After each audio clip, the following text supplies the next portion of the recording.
team must abseil down the side of a building, scale walls and traverse jungle terrain, all in the dark of the night.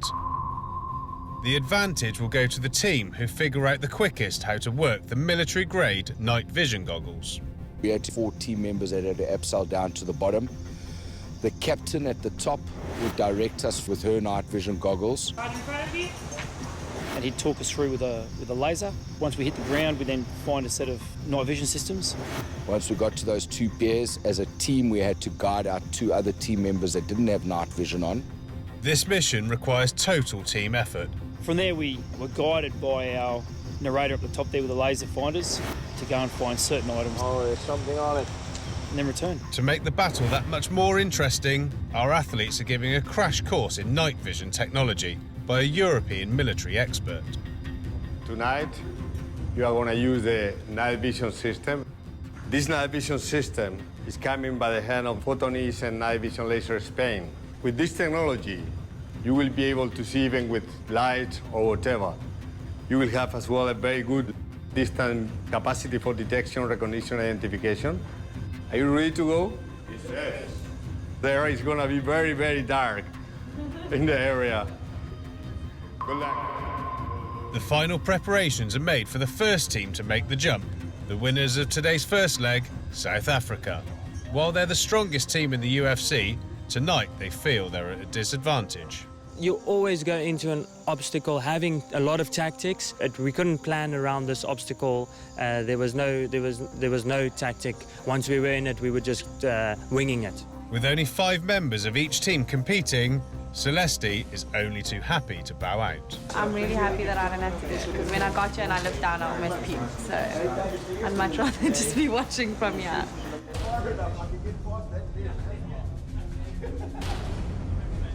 And there they go. Celeste may be biting her nails, but Dwayne and Terence seem to have reached a whole new level of happiness. Hey, get in! Get in! Yeah, baby! Diane is 1 floor down, and as the team's captain, she's responsible for safely guiding Dwayne and Terence through the dark. Her first priority, locate the night vision goggles. Okay, keep walking straight forward. Front of you. Yeah. Got. With the night vision goggles quickly in hand, both Dina and Victor can now begin their descent. With the mishap on the waterfall still fresh in her mind, Dina plays it safe with her descent.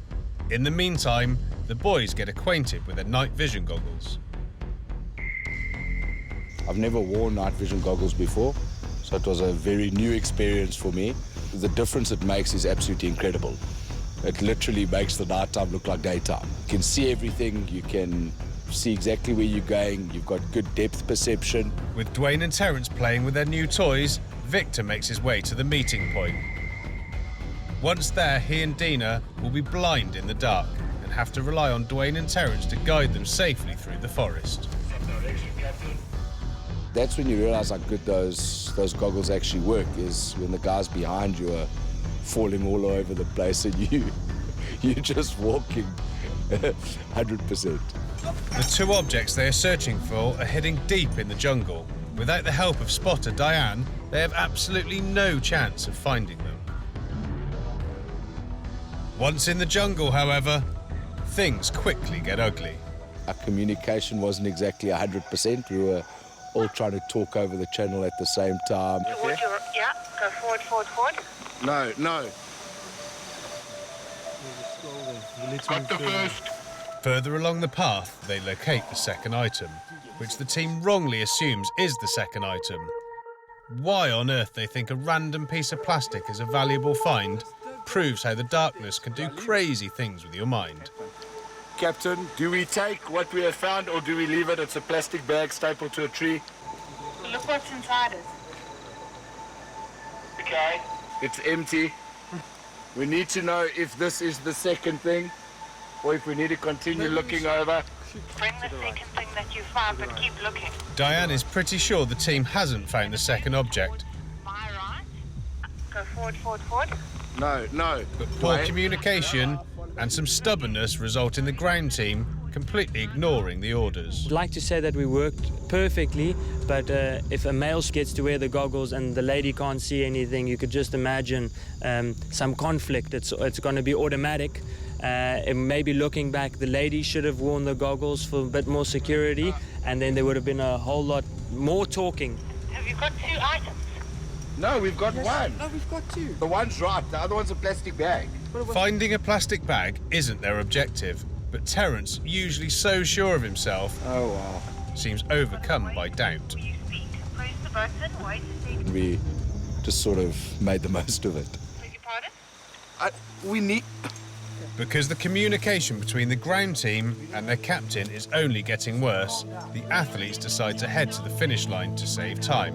But because they only found one of the 2 objects, they receive a 2-minute penalty. I'd have to say, of all the challenges, this was probably the one I think we've done the worst in. I suppose it is what it is. The Australians are up next. Wayne will play the role of team captain and spotter, while Adam and Gary abseil down the building to retrieve the goggles. So we were taken down into the forest and it was very, very dark. There doesn't seem to be any moon out tonight.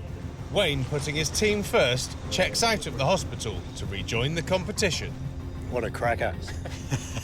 By appointing himself the role of spotter, he can still effectively lead his team. I was the captain or spotter up top, so basically guiding the sailors. The Aussies begin their descent, knowing they have an opportunity to gain some much-needed time on the South Africans. As team captain, Wayne is completely in his element. Night vision goggles are over there, boys. Loved it, yeah. The tree was about 150 to 200 metres out, and it was great to be able to see that far in the dark with the night vision goggles. They worked a treat. With his hawk eyes, Wayne helps Adam and Gary locate the goggles. I can see that clearly. Put on the night vision goggles and immediately could see everything. Meanwhile, the second group, consisting of Robin, Ann and Victoria, have begun abseiling down the structure and quickly catch up with the first group. They enter the challenge's second stage, which requires scaling a wall and locating 2 hidden items. Hopefully they've learned from the South Africans that not every object is a valuable find. I could see the wall that looked about 2 metres high. They had to get over that first, then they had to drop down into a bit of a ditch and climb up out of that. You could see every tree and every rock that was out there for about 150 to 200 metres. It was very clear. All right, follow the laser pointer out. Great to be able to show people where to go with a laser pointer. Under Wayne's laser guidance, the Australians pinpoint the first item without too much trouble. Hey, Adam. Yeah, mate? We've got a hit, mate. 1 down, 1 to go. The team stick close together and make good time. Calm and collected, they navigate the trees and bushes. Yep, we have 2 X's. Almost by accident, Adam and Robin Ann stumble upon the second item. You know, Team Australia were pretty calm. We listened to the briefs, we were safe. I've experienced those before. So yeah, it was a good challenge.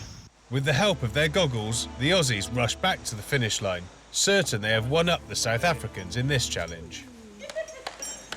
They cross the line without a single time penalty. In the meantime, the Belgians are on top of the roof, pumped up and ready to go. We can win this thing as a team. We are strong in this. The Belgians have 2 things going for them. As a team, they excelled in the previous night challenge, and they have a knack with the ropes. Despite these advantages, nothing has prepared them for abseiling down an abandoned building in the middle of the night. It's quite a high building. It was 4 stories high, and it was dark, really dark. While Bart and Sander confidently glide down the side of the building, Rudy has taken up the position of spotter. Rudy, where are the goggles? In the dark, you see 1 meter, 2 meter. With the goggles, you see very far. That's a nice thing. Oh yeah, that is funny. Okay. As soon as the ground crew find their goggles, Anka and Bianca start their descent. The 2 girls came, and they didn't have the goggles, so we had to help them with everything and set them in the way and take them by the hands. Bianca, use an iron thing here. The Belgians are proving once again to be a well-oiled machine, especially compared to the previous teams. But in the dark of the night, even the most coordinated teams are susceptible to minor inconveniences. Well, there was one girl ripped her pants, so it was a little bit of a striptease. From his tower, Rudy spots a different piece of cloth. Not Anker's shorts, but the first hidden item. Left, Sander. With my left side. Following the laser, Sander and Anker quickly move to recover the package. I see it. Almost simultaneously, Bart finds the second item all on his own. We find it and I have it. I think quite quick. Yes. We're coming back. Rudy, we are coming back. We have the object. Okay. It was really exciting. We did it quite well, I think. The time was good. We did it. Say thanks to Rudy. Nice work, Rudy. Team Belgium does itself a big favour by performing well here. I'm quite happy with this. I think it worked out very well. We had a good time. Clearly the strongest team players in the competition, the Belgians walk away winners. Australia also proved they can excel at challenges that put team tactics above brute force. South Africa hampered by terrible communication and a 2-minute time penalty come last. Despite their loss, South Africa remain the team to beat. They can permit themselves a few mistakes. The Belgians and Australians, however, cannot. The two teams are caught up in a head-to-head battle for second spot, and with the Photonis Ultimate Forces Challenge on the line, the time for holding back has gone.